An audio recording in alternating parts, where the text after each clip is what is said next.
این زنان از بزرگترین مردمان جهانند.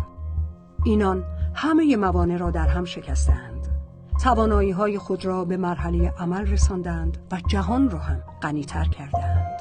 اما اگر آنها هم فکر می‌کردند که نمی‌توانند، نمی‌شود، ضعیفند، تواناییش را ندارند و اگر از زن بودنشان می‌ترسیدند، امروز جهان بزرگان کمتری داشت. Anusha Ansari.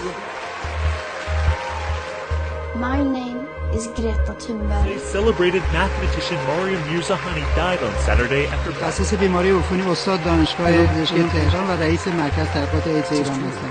Indeed, it says security. Indem ich mir vornehme, ich versuche den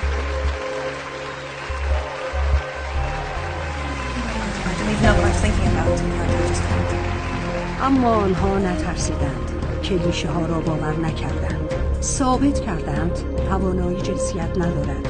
آنها راه نو را ساختند و سرنوشت خودشان و جهان را تغییر دادند. در موفقیت این زنان اما رد پاهای پنهانی هست. رد پای خانواده، رد پای معلم‌ها و استادان، رد پای دوستان و همکاران و زنان و مردان بسیار دیگر. کسانی که تصمیم‌های نو و آرزوهای بزرگ برای کوشش و توانستن را باور کردند. تو هم باور کن.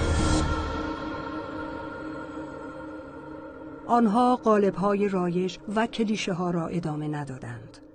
تو هم ادامه کلیشه‌ها نباش.